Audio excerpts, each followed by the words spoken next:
Hey guys, I wanted to give you an update. I'm here at the airport headed out to Pakistan in the Middle East.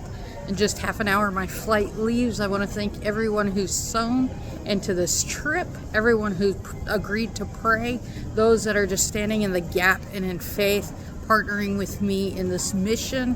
We're going into an undisclosed area of Pakistan, working with the Hindu gypsies, doing a Christmas outreach and feeding. Because we're going in to tell them about their spiritual life and spiritual food, but we also need to feed them physically because they're poor, and a lot of them just are like nomads living in tents that easily set up and break down, have no bottom. They sleep on the ground in the dirt basically. So there's such poverty, but there's such a need for them to hear the gospel. They live outside of a major city, and so this is a ripe opportunity to bring in a harvest of souls.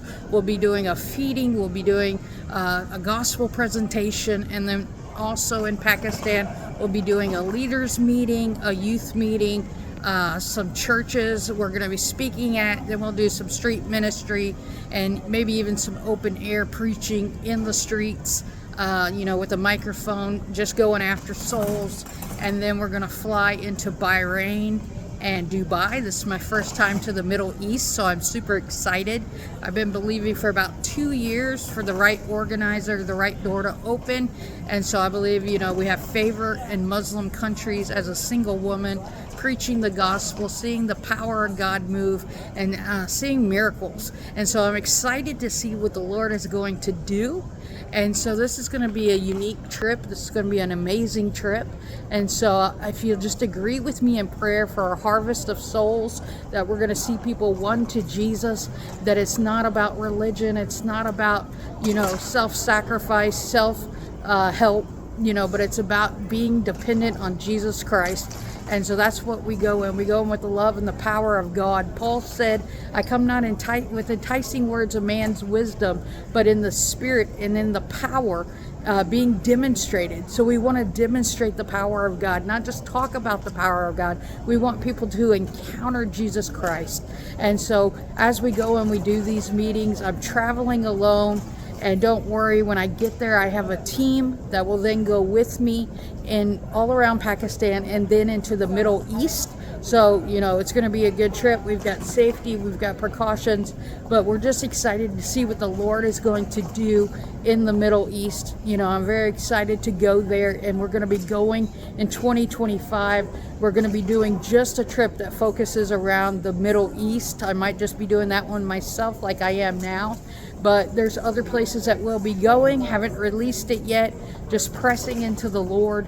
And I want to encourage you by something that I had an encounter and a vision on Sunday, spending time in my prayer closet. Many of you are in the same type of season where you're pressing in to hear the Lord and you're wanting to do all that God's called you to do. But in this vision, I was in the middle of a tornado, and I was in the eye of the tornado, and all around me was the vortex. And so there was destruction all around. Things, objects were flying around. Everybody talks about the destruction of the tornado. But, the Lord was telling me, in the eye, when you look up, it's like a funnel. You can see straight up. There's not a lot of objects flying in the middle of the eye. It's all in the vortex.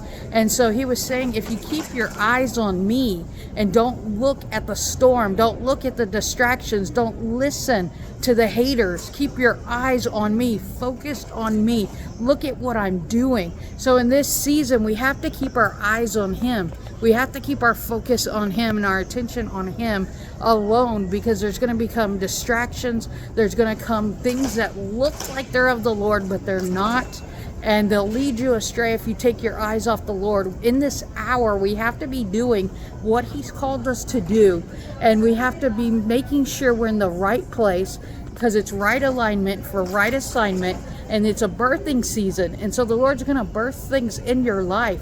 But you can't be looking at what everybody else is doing. You can't be trying to be like everyone else. You just have to do what God's called you to do and keep your focus and your eyes on him. Don't look at the storm. Don't look at the chaos. Don't look at, all the people saying this and that. Don't listen to people telling you what you're supposed to be, who you're supposed to be. Yes, we listen to wise counsel and we have people speaking in our lives, but don't try to be anybody else. Don't try to fulfill anyone else's calling. Keep your eyes on Him, and you're going to soar in this hour. And I'm so excited for what's coming in 2025 and all that the Lord will do. We're working on new things, and it's going to be exciting. So thank you for standing with me. Thank you for praying. If you want to give, you can go to forerunnersintl.com for Forerunners International, or you can still use the old website link. It'll still work for a while, but we're looking forward to just giving you a report of all that the Lord's doing in Pakistan and the Middle East. So thank you for standing with me in prayer and support.